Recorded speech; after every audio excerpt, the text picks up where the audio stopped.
Hello and welcome to what is, unfortunately for this year at least, going to be the last of my Warhammer the Old World army reviews. But that's not to worry, the Empire, the High Elves, and I'm sure other armies will be coming out next year. But we are going to go out with a bang. Yes, I am going to use my highly scientific review methods as ever to review Warriors of Chaos.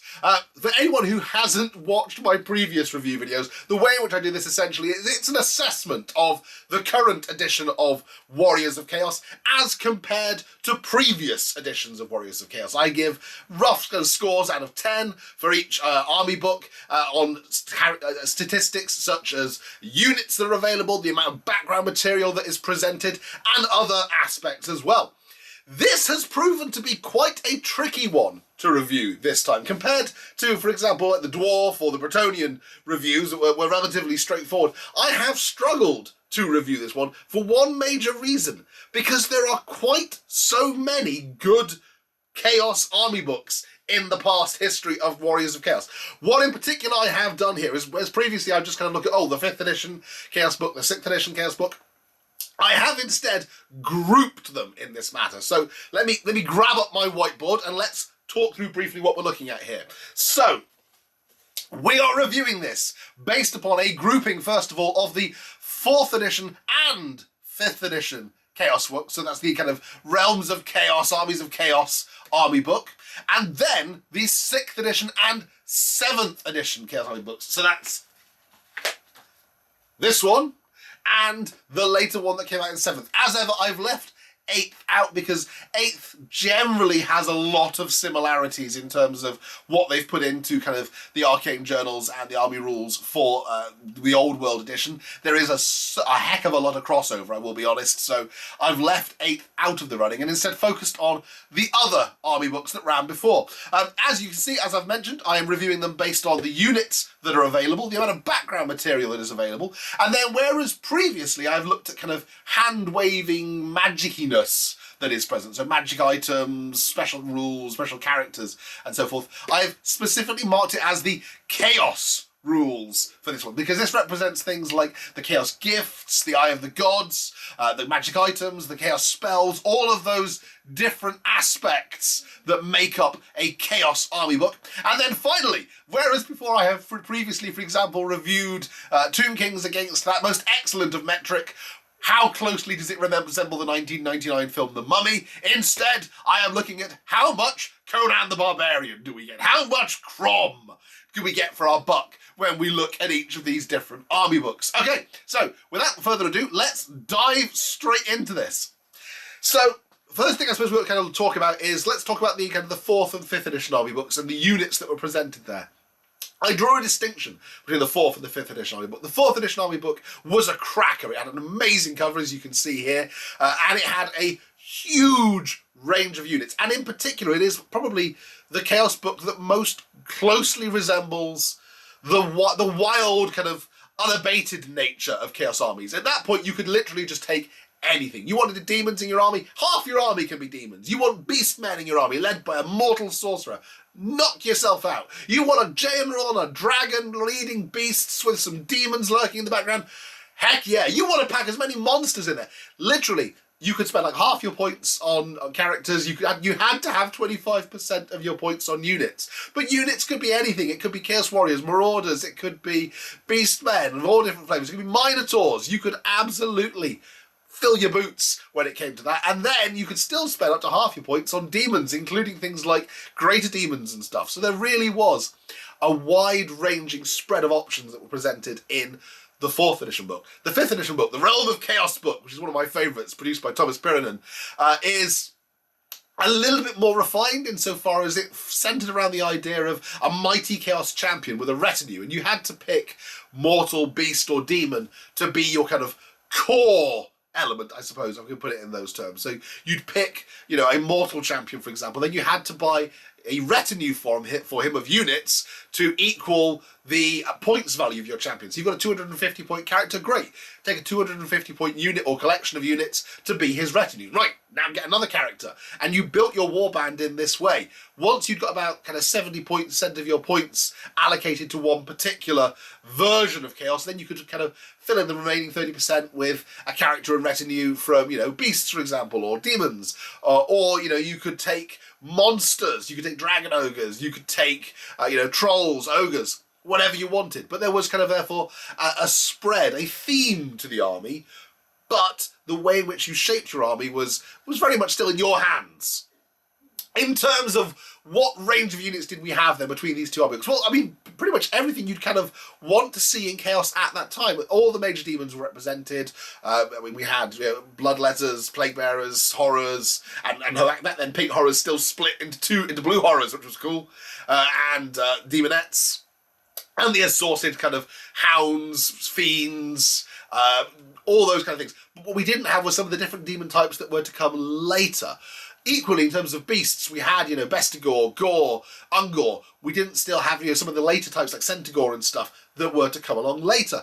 I absolutely love these two books, and I think they give a great grounding in terms of units that are available, but I am going to give them a 7 out of 10 in terms of available units. Because I think at the time they had absolutely every unit you could have possibly wanted, but since then we have seen there is just a much greater scope, and they did recognise that almost immediately in 6th edition, and let's move on to that now. 6th/7th edition. Again, I've drawn a bit of a distinction because I think the 7th edition book is just a bit of a glow-up of what was already available in the 6th edition book. So 6th edition Hordes of Chaos, as it was labelled, essentially crammed in all of kind of the mortal, human Warriors of Chaos, but also packed the demons in there. And essentially the army list was written in such a way that you could either have a demonic general or a mortal general, and whichever one you picked determined which units became your core. If your mortal was your general, then Warriors of Chaos, Knights of Chaos, Chariots, your Marauders, those were your core. If your demon was a general, if your general was a demon, then, again, pack in your bloodletters, your flesh hounds, whatever you want, those then become your core. It's a nice kind of dynamic, and when they introduced the Beasts of Chaos book as a separate book, they introduced the idea again that if you had a beast general, then warriors and demons became special and rare, whereas if you had a mortal general, then beasts would become a special option in your army. So there was still that kind of option from the 4th edition and 5th edition books if you had both army books. They did add a few extra units to what had already been available previously. I mean, that was notably fleshed out by the Storm of Chaos book, where they introduced things like demonic chariots and stuff in the Demonic Legions book. It picked up some more in the 7th edition book when they began to introduce things like Forsaken and other kind of versions of the gods units. So again, I think it just edges over what was available for the kind of 4th and 5th edition books and picks up an 8 out of 10. I struggle to draw 8s upside down, I do apologise. What do we see then for the old one? Well, we basically see everything that you got in the 6th and 7th edition books, minus some of the god-specific stuff. They very much strip that out, so that we don't see blood crushers, we don't see any of that kind of stuff. And, notably, we don't get any kind of crossover with demons in the way that we did with the 6th edition book, or indeed with the 4th or 5th edition book. Warriors of Chaos, as it is produced now, very much focuses purely on the mortal units. So what they have done is they've fleshed that out in terms of giving us more and varied mortal units. So things like chariots driven by Chaos Chosen, or a beefier version of Marauder Horsemen, Marauder Huskars, likewise getting kind of more frenzied and feral Marauder Tribesmen. They have genuinely, I think, tried to find a way to make this all about the human side of this, and then also given us the option to add in kind of the beastie units, but they've very much steered away from any kind of demonic side. I do hope that they fix that when we get closer to the Great War of Chaos in this era, and perhaps, demonic legions become more kind of a playable option. I'm gonna give it a 7, because I just feel like by removing that demonic element, by not even making them a summonable unit for the Warriors of Chaos, they remove a core aspect of the Warriors of Chaos range. Essentially, the only demons that you can take in a Warriors of Chaos army is a demon prince. Aside from that, there is no demonic presence whatsoever. And that seems strange. The only demon, in fact, that I can think that is a genuine demon is the Lord of Change that is possessing Galrach the Great Dragon, which is odd, and that is the only greater demon in the entirety of the Warriors of Chaos range. So yeah, I'm going to go back down to a 7 for that. 6th and 7th edition in the lead then, as we move on to the background material that is available. There was a wealth of background material that was packed into the 4th and 5th edition books. I mean, the first half of each of the books is just pure background material. And this was fleshed out further, in particular in the 5th edition, when they released, as I mentioned in my video last week, the Champions of Chaos book, which was an entire book just dedicated to the background and the special characters that made up the kind of Chaos range. It's a no-brainer, to be honest. I mean, I'm going to have to give it, I think, a 9 out of 10. I would give it a 10 out of 10. Why am I not giving it a 10 out of 10? I'm going to give it a 10 out of 10. It is genuinely brilliant, the amount of background material. If you could ever lay your hands on a copy of the 4th or the 5th edition books, the way it's filled out with kind of the glorious artwork of artists like John Blanche as well, really captures the vibe of Chaos. 10 out of 10, no complaints. Moving on to the 6th and 7th edition books. Well, again, taking a look at the 6th edition book, I think pretty much the entire first half of this book is background material. Let's just see. Not quite. Okay, no, I do it a slight disservice. The bestiary takes up a goodly chunk of the front, and the back of the book does have a whole kind of section filling out with some of the conquests, but it doesn't have quite as much background material as the 4th and 5th edition books did. The 7th edition book, likewise, it's the 7th edition book that has the whole first half of the book filled up with background material about Chaos Conquests and the Chaos Wastes and so forth. But again, I suppose a large chunk of that is then turned into the bestiary section, so doing double purpose. I'm going to give the 6th and 7th edition books a 9 out of 10. Let's move on to the Old World. Well, it's a bit sad, really. I mean, the Ravening Horde section has maybe 4 pages. Let's do a quick head count. Ravening Hordes. So we've got 1 page, 2 pages.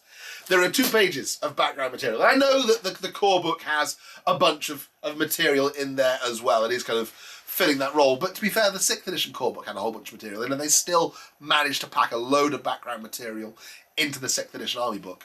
The Arcane Journal, then. There is some lovely lore in this, and we do get kind of a history of the Chaos Wastes and the way in which Chaos kind of has spread. And there's this really funky little kind of story about Fredal, the Chainmaker, and her invasion of the Old World. So it is nice. It is not necessarily something that you can read, though, and go, oh, okay, I understand about Chaos now. I think if I had this, I would be resorting to, like, Wikipedia and stuff to learn more about the Chaos background, or trying to lay my hands on some of the older background books. I'm going to give it an 8. And you might notice a pattern here. This is the first time since some of the earlier reviews where the Old World is struggling to hold its kind of own against the Old Hammer versions of the Old World. Let's move on now then to the Chaos stat. Okay, so the 4th and 5th edition books. These ones came with cards, and I'm always in favour of something that comes with a set of card deck, like the original kind of Warhammer Magic rules. How these worked was that you were dealt a certain number of Chaos gift cards at the start of the battle, and some of them said, right, play now, and other ones you might play later on during the game to cause various things to happen. It was to represent the fact that when a Chaos army is on the march, the Chaos gods themselves are literally kind of playing on the tabletop. And that was really cool, albeit it meant that you had to buy the Chaos box. You couldn't just go into the shop and buy the book. There was a slightly increased price because you had to buy a box set that contained the book and all the different kind of cards that you needed. Albeit it also then came with separate spell cards for the different laws of magic. And that is something else that I suppose was quite cool about that back then, was that there were unique laws of magic for each of the different Chaos gods, except obviously for Khorne, who hates wizards and loves skulls. But therefore that meant that you had your own decks for each of the different spell decks, you had the Chaos gifts that you could play, and then you also had their own kind of unique Chaos magic items and Chaos rewards as well that you could have. So there was a whole aspect of kind of Chaos permeating the range, I suppose, we can say at that point. What this means then, I think it has to be a 9 out of 10. I would give it a slightly higher mark if it weren't for the fact that you had to kind of still draw to a degree on the common magic items from the Warhammer Magic range. Although Chaos had their own, it was not uncommon. Certainly on my battlefield, and this is a call out to my friend Jess, who would bring a Chaos Lord of Krom with the Hydra Sword, which was a weapon whereby each attack instead became d6 attacks, which meant that on a frenzied Chaos Lord with 8 attacks, you then had 8 d6 attacks, which was enough to just murder a unit, generally speaking. It was cool, don't get me wrong, but it meant that it did detract a little bit from the uniqueness of Chaos, because you again just tended to see Chaos Sorcerers with the Black Gem of Gnar and the Forbidden Rod, and Chaos Lords of Krom with the Hydra Sword. 9 out of 10 then. Let's move on to 7th edition. So by 6th edition we had very much, Chaos had their own magic items. There was a few small common magic items that were like, +1 weapon skill sword or +1 attack sword that were available in the core book. But magic items as a whole were now refined to what was in the army book. And what was quite cool, I suppose, from the 6th and 7th edition army books were that, in particular, the beasts and mortals could kind of pick and choose from each other's Chaos armies as well. So that was something that other armies didn't have the advantage of. The Chaos reward cards were gone, so the Chaos Gods no longer played an active role on the battlefield by way of a deck of cards.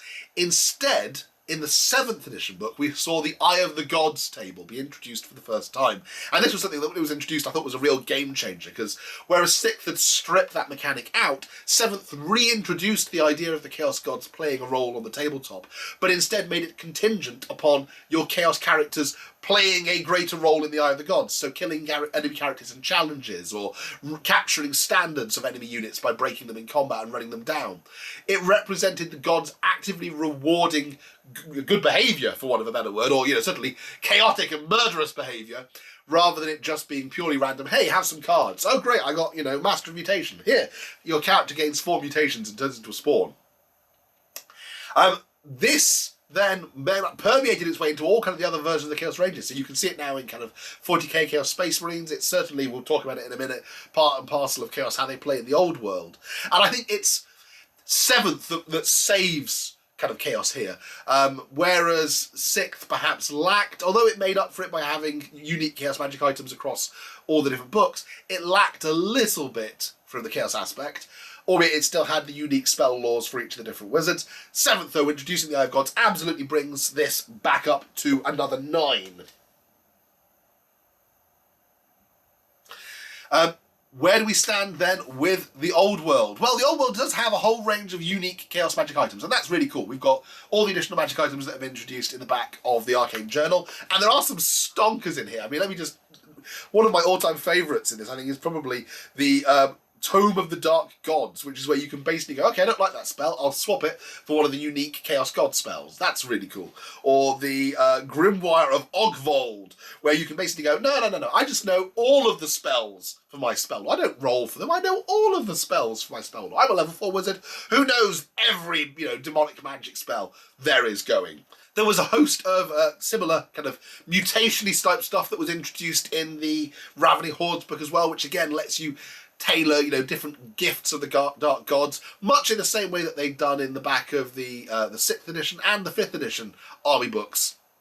There is, unfortunately, only one Chaos spell for each Chaos God. So whereas, before we'd have 6, 7 spells for a god to roll up or choose from, in this regard, if you do swap your rolled up spell for the spell of your chosen Chaos God, you're only getting 1 spell, which is... yeah, it's okay, I suppose. We still have the Eye of the Gods table, which is cool. I think, in terms of Chaos, it stands its own alongside, certainly, the 6th and 7th edition ones. It still doesn't quite reach as high as the 4th or 5th edition, maybe. I think, looking at it as a whole, I'm going to give it a 9, because I think... although it lacks in the spell lore, it does have a whole host of funky Chaos rules. Things like the Chaos armour giving you a ward save, or Chaos weapons counting as ensorcelled weapons. There is definitely, I think, a strong Chaos vibe throughout this. And in particular, I love the stuff that they introduced for like the Seawolf list where you can have, challenges that are fought out between unit champions at the start of the battle to determine who gets first turn. That is absolutely core narrative play there. I love it. And I love that they even considered how that interacts with the Bretonnian prayer to the lady, that a Bretonnian player can actually both get the blessing of the lady and get first turn if they successfully win a challenge against a fell champion of the Dark Gods. That's gold, that is. So a 9 out of 10 for that. So all scores across the draw, all of them are equally chaotic. They're not peak chaos, they don't quite hit the 10 spot, but they are all equally awesome and chaotic. Let's play the music now. Let's do the Conan routine. Yeah, the Chaos Armies owe a lot to the 1980s Conan the Barbarian movie by Arnold Schwarzenegger. Equally, they owe a lot just generally to the whole kind of Robert Howard vibe of Conan, and in particular the Frank Frazetta style artwork. You cannot tell me that does not play a role in the way in which chaos was shaped in the minds of the kind of games creators when they were first making this part of Warhammer Fantasy. What I'm going to do is just basically kind of discuss how it vibes with that kind of barbarian battle, sword and sandal vibe for each of them. And we'll give it a score of how Krom out of Krom each one of these is. So the 4th and 5th edition books. I mean, the John Blanche artwork, the special characters who are being tormented by the gods, who are questing in search of the riddle of steel in the Chaos Wastes and seeking power and glory. The amount of tales and stories told about barbarian chieftains who seek nothing more than to crush their enemy. There is a strong Conan vibe coming out of the 4th edition. It's a 9 Krom out of Krom, I think. The 6th and 7th edition army books, there was a slight move away, I think, perhaps from that sword and sandal approach, and very much more into what was to become the very firm kind of Warhammer Fantasy stylings in 6th, in particularly kind of the Storm of Chaos and the introduction of Archaon as the kind of bringer of the end times, and this whole kind of doom of the old world vibe that we saw come in during 6th and then be ramped up during 7th.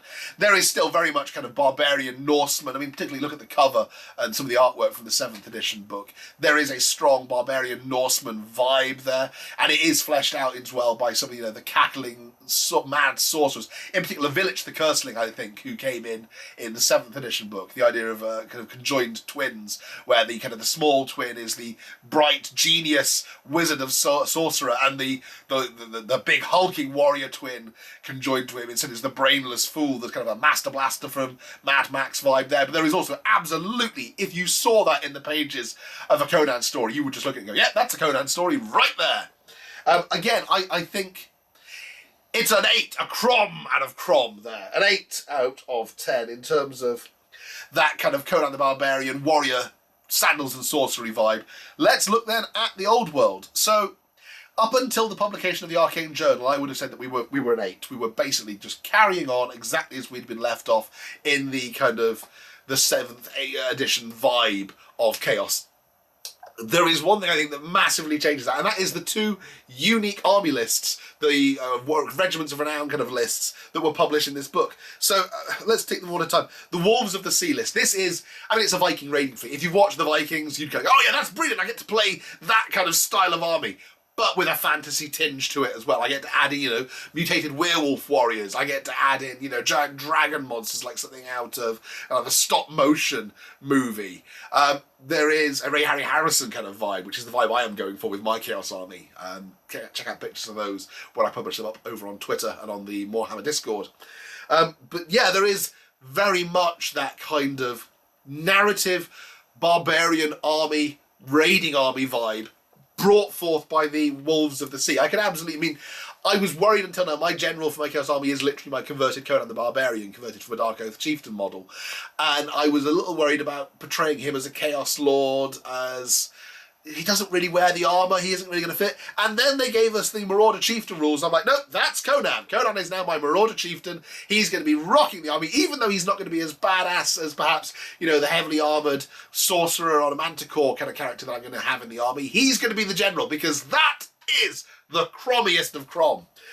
Likewise, the Heralds of Darkness list, this is essentially what I think is the Swords of Chaos list, is what they could have probably called it, named after Archaon's retinue of Chaos Knights, that was basically his entire army, and has since become kind of the vanguard in the Age of Sigmar vibe. So, yeah, let's take an army composed entirely of mounted Chaos Warriors. Tell me you don't look at this list and immediately see the opening scene to Conan, when Thulsadun comes riding into Conan's village on horseback. It screams the Harbingers of Chaos. I think that alone bumps this. Does it bump it up to a 10? I think it might. I think it is. It's the one tell I'm going to give the old world is there is a full-on by Krom element to what is produced for Chaos in the Arcane Journal. And this, for me, is what made this Arcane Journal so good. This was the lists that made me go, okay, no, the extra units they've entered, that's cool. The background material, that's interesting. But those lists are brilliant. Okay, I have no idea who's won. Let's total these things up. I apologise for my last video where I got the maths wrong, or it didn't change the result. But let's quickly add this up. This is an easy one. 7 plus 10 is 17. 17 plus 9 is 26. 26 plus 9 is 35. I think that's right. 9 plus 9 is 18, plus 7 is 25. Yes, 35. Okay, Ben cannot do maths. This is a theme on this channel. The 6th and 7th edition books. Well, again, 2 9s is 18. 2 8s is 16. 16 plus 18, that's 28. 28 plus 6 is 34. Ooh, that's close. I'll just check my maths on that again. 8 plus 9 is 17. 17 times 2 is 34. Yes, okay. It's all here to play for the old world. Okay. 7 plus 8 is 15. 15 plus 10 is 25. 25 plus 9 is, it's another 34. The old world ties for second place with the... Sorry. The old world ties for second place with the 6th and 7th edition books, but by a whisker, by the whim of the Chaos Gods. It is the original Chaos Army books that is the best Chaos books and the best version of Chaos, which, I mean, given it was written by Thomas Pyridon, I'm not surprised by that, to be honest. He's an amazing writer.